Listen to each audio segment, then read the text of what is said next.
안녕하세요. 오늘은 노인과 노화에 대해서 공부해 볼까 합니다. 이름이 김금남인데 금을 캐서 남에게 주고 싶어 하는 사람으로 기억해 주시면 감사하겠습니다. 먼저 노인과 노화, 노화의 정의, 노화란 무엇인가? 또 노화의 특성은 무엇이며 어떤 양상으로 나타나는가? 거기에 대해서 얘기를 해볼까 합니다. 들어가기 전에 어떤 노인에 대한 이야기를 먼저 해보겠습니다. 양을 아주 잘 키우는 노인이 있다고 해요. 굉장히 넓은 목초지에 양을 한 마리도 상하거나 죽게 하지 않고 양을 아주 잘 키운다고 소문이 나서 기자가 찾아갑니다. 어르신, 양을 몇 마리나 키우세요? 1287마리입니다. 그러면 이 목초지는 얼마나 되나요? 여기는 얼마입니다. 노인이 굉장히 정확하게 얘기를 해요. 어르신 대단하시네요. 어르신 연세는 어떤가요? 했더니 글쎄요, 제가 80은 넘은 것 같은데 끝자리는 잘 모르겠어. 그렇게 대답을 하는 거예요. 그래서 아니, 이렇게 정확하신 어르신이 어떻게 자신의 나이를 모르세요? 라고 물었더니 참, 양은 훔쳐가는 사람이 있지만 내 나이는 아무도 훔쳐가지 않소 라고 대답을 해요. 그렇습니다. 나이, 누가 나이를 탐낼까요? 아무도 탐내지 아니하고 이제 나이가 조금 들다 보니까 연말이 되고 하면 나이가 오히려 부담스러워지죠. 그리고 나이에 대해서 그때쯤이면 조금 심각하게 생각을 해보기도 합니다. 이 나이를 우리는 어떻게 받아들이고 있을까요? 노인에 대한 우리 일반적인 생각들을 한번 정리해 보면 이렇습니다. 수동적이다, 우울하다. 이게 방송에 나오기도 하고 보통 사람들의 인식 가운데 있는 거죠. 빈약하다, 무기력하다, 꼰대다, 권위적이다. 이해되시죠? 대부분의 사람들이 이렇게 이해를 하고 있는 겁니다. 그런데 그런 노인은 그럼 누굴까요? 나이 들어 늙은 사람. 그렇죠. 나이가 들면 누구나 노인이 되는 거죠. 그리고 노화는 뭔가요? 생물학적, 심리적, 사회적 기능이 쇠퇴하는 거죠. 한마디로 그냥 늙으면 노인이 되는 거고 어떤 그런 현상이 있으면 노화라고 얘기를 하는 거죠. 그렇지만 앞에 나온 얘기들이 너무나 부정적이기 때문에 저는 오히려 노인이 된다는 것은, 노인이라는 사람은 어떤 삶의 자연스러운 시기를 앞서 걷는 사람, 어쩌면 나에게는 선배 시민이 아닐까 이런 생각을 합니다. 우리가 노화가 무엇인지 교재에 나오는 정의를 한번 따라가 보겠습니다. 노화란 시간의 흐름에 따라 유기체라는 게 우리 이제 스스로 자생력을 갖고 있는 생물체죠. 그러니까 세포, 조직, 기관 조직, 이게 다 점진적으로 변화한다는 거잖아요. 그림에서 보시면 사람이 나서부터 이렇게 무덤까지 가는 어떤 과정이 보이잖아요.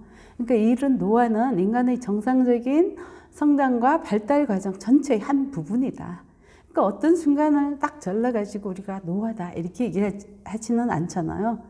노화는 어떤 점진적인 과정이다 이렇게 기억을 해주시면 좋겠습니다. 그런 노화의 특징, 지속적인 과정. 딱 단절된 한순간을 가지고 우리가 노화라고 말하지는 않으니까요. 어떤 지속적인 변화, 그런 과정이다. 노화는 또 보편성을 가지고 있죠. 모든 사람이 노화를 겪는다. 어떤 사람은 그냥 청년의 상태로 머문다. 이건 있을 수 없는 거잖아요. 모든 사람들은 나서 죽을 때까지 어떤 과정을 겪는데 성장점에 일정하게 이루고 나면 그 다음에는 이제 노화의 과정을 겪는다는 것이고요. 근데 개인적 독특성이 있어요. 모든 사람들이 몇 살에는 어떻게 되고 몇 살이 어떻게 되고 그런 건 아니라는 거죠. 사람마다 개인차가 분명히 존재하더라 그런 얘기죠. 먼저 노화의 생리적이고 신체적인 측면을 한번 들여다보겠습니다. 가장 기본적인 개념이죠. 왜냐하면 우리 마음은 보이지 않잖아요.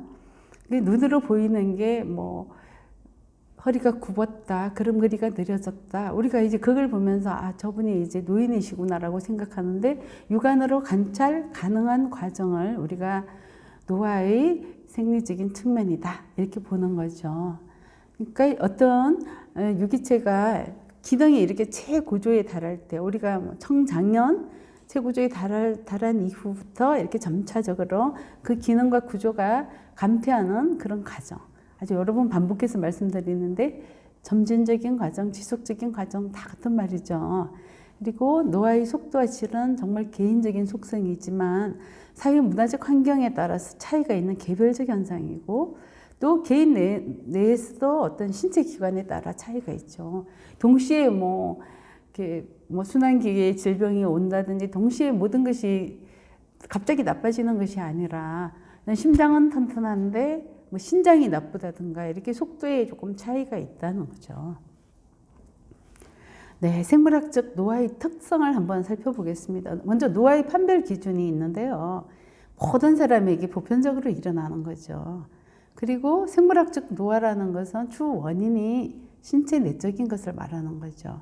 그리고 신체적 기능에 부정적인 영향을 미쳐서 생명의 종식에 기여한다. 결국 사람은 죽음으로 가는 거죠. 영원히 사는 사람이 없잖아요. 예. 부정적인 영향을 미치더라. 노화는 결국은 죽음에 이르게 한다. 그리고 점진적으로 일어나는 과정이다. 예. 그렇게 보면 되겠습니다. 구체적으로 우리가 생물학적 노화의 양상이 뭔가, 네, 신체 구조의 변화가 있고 신체 내부 기관의 변화가 있죠. 신체의 구성 성분을 보면 지방이 증가하고 조직은 줄어들고 뼈 수분이 감소하죠. 그리고 골격은 이제 뼈가 가벼워지고 밀도가 낮아지다 보니 이렇게 사람이 가벼워질 수가 있고요. 골다공증과 골절상 위험이 점점 증가하게 되죠. 그리고 신체 연결 조직인 콜라겐이나 엘라스틴 이런 기초 물질이 감소하게 되는 거죠. 그리고 연골 탄력이 약해지면 관절염에 걸릴 확률이 증가하는 것입니다. 네, 피부에 대해서 말씀을 드리면 너무 많이 느끼고 계실 텐데요. 피하층 세포가 감소하니까 주름이 생기고 처지게 되고요. 또 조직 혈액순환 감소로 온도 조절 기능이 약화되니 이제 추위와 더위에 젊을 때보다 훨씬 민감하게 되는 거죠. 그리고 피부 노화는 신체 내부적 요인에 의한 변화를 말하지만 주름은 사실 자외선에 많이 노출되면 주름이 더 많이 생기는 거잖아요. 우리가 보면 시골에서 떼약볕에서 일을 많이 하시는 어르신들이 훨씬 주름이 더 많다는 걸 알 수가 있죠. 그리고 신장도 물론 나이가 들면 줄어듭니다. 체중은 40, 50대까지는 계속 증가를 하고 있어요. 근데 이제 60세 이후에는 서서히 감소하죠. 난 60세 넘었는데 체중이 계속 불어나요 하시는 분들도 물론 있을 수 있습니다. 그렇지만 그런 분들도 너무 걱정하지 마세요. 결국 체중은 감소하게 되어 있습니다. 그리고 장기의 무게, 네, 출생 후에는 계속 증가하지만 40대가 지나서부터 모든 장기가 서서히 줄어듭니다. 그런데 심장은 또 다른 장기와 달리 무게가 증가하게 돼요. 이것은 말초혈관의 동맥 경화에 의한 심장 비대와 지방이 증가하기 때문으로 봅니다. 네, 신체 내부 기능의 변화를 보겠습니다.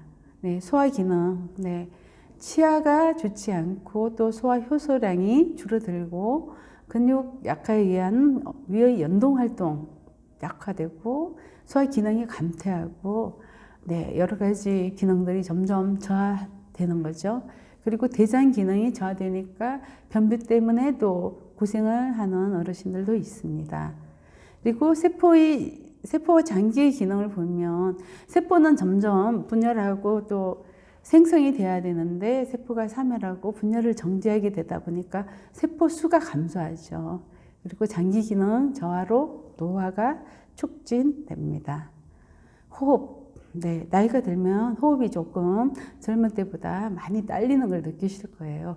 공기 흡입량이 청년 때처럼 많지가 않고, 예, 이 기능이 점점 감퇴해서 기관지 등 호흡기 질환이 많아지는 겁니다. 혈액순환은, 네, 50대부터 둔화하게 되고요. 한 번 심장이 뛸 때마다 혈액이 뿜어져 나오는 양이 감소하는 거죠. 그리고 혈액의 평균 순환 시간이 증가해서 서서히 혈액이 순환하게 되는 거고요. 그 혈관벽이 또 두꺼워지고 아주 딱딱하게 되니까 우리가 무서워하는 동맥경화, 그다음 각종 성인병이 생기는 거죠. 고혈압, 또 뇌졸중 등 이런 질환 가능성이 나이가 들에 따라 점점 높아지는 겁니다. 네. 그리고 야뇨 무시할 수 없죠. 나이가 들면 방광의 용량이 줄고 소변 흐름이 약해져서 잔뇨가 계속 증가를 하게 되는 거죠. 그래서 밤에 소변을 보는 경우가 많아지고요. 예, 야뇨 횟수가 이제 증가하니까 60세 이상 노인은 밤에 한 2번 내지 3번 네, 소변을 보는 것이 일반적이라고 합니다. 그리고 소변을 통제하지 못하다 보니 요실금 현상이 또 나타나게 되는 거죠. 수면.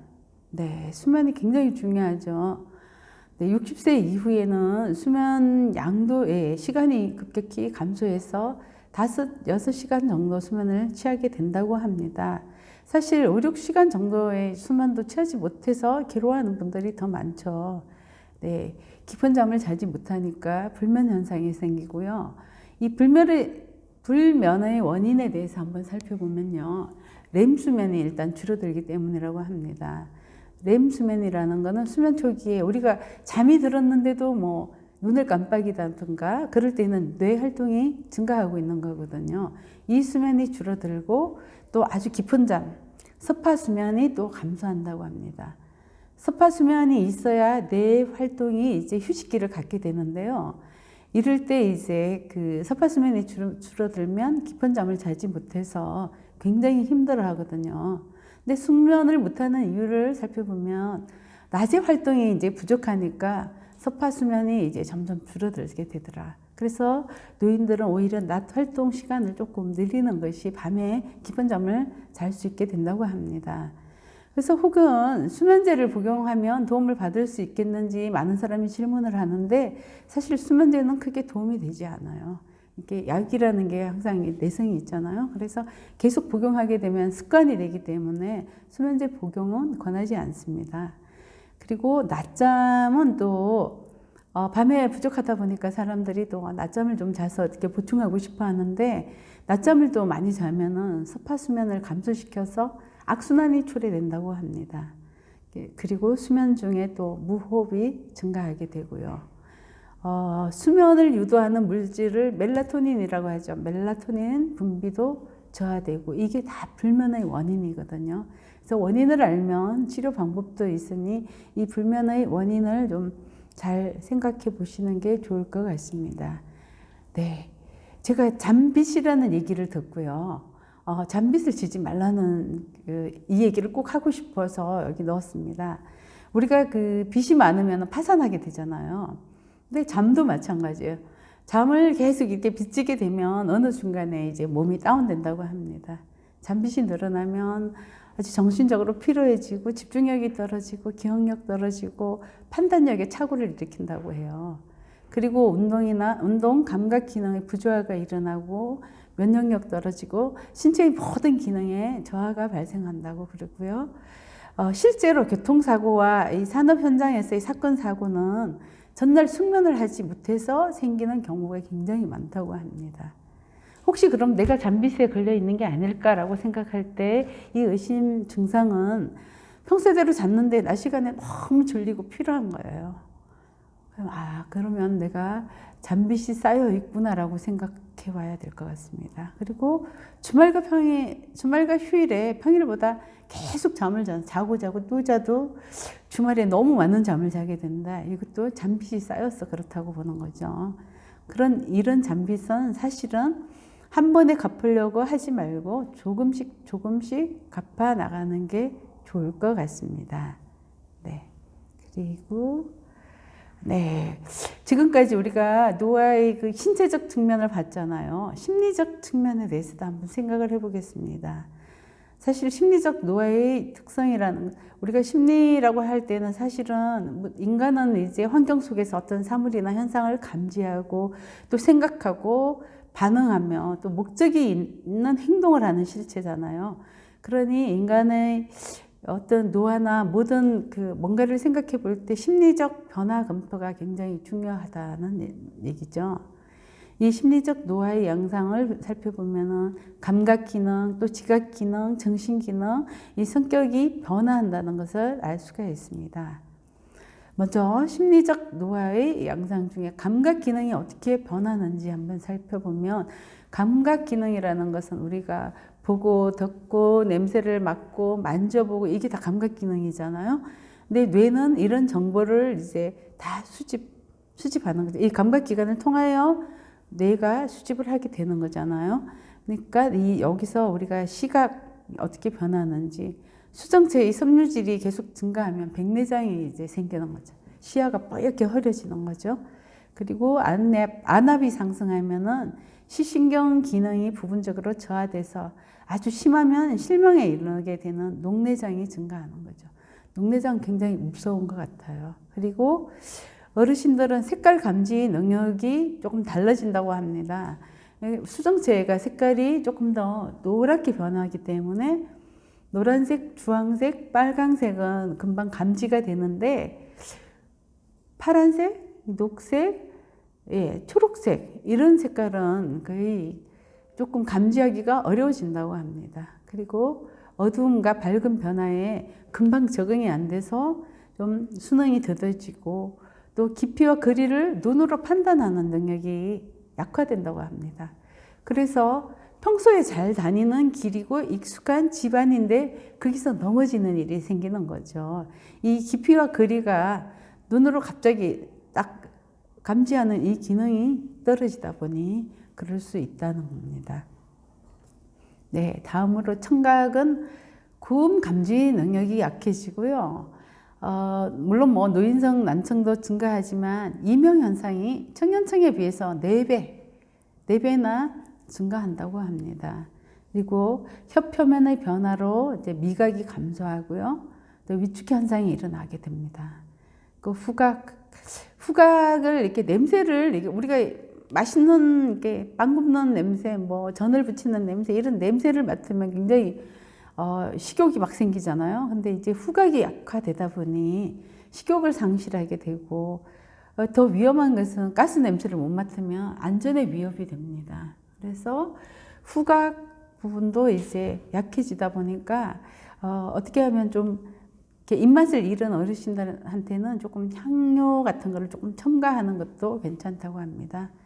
그리고 촉각, 특히 이제 손끝, 그다음에 손바닥, 발가락 이 끝부분이 약해지고 굉장히 이제 둔화되는 거죠. 촉각이 좀 둔화되고, 통증에 대해서 어떤 민감성도 약화되는데, 이거는 조금 위험할 수 있어요.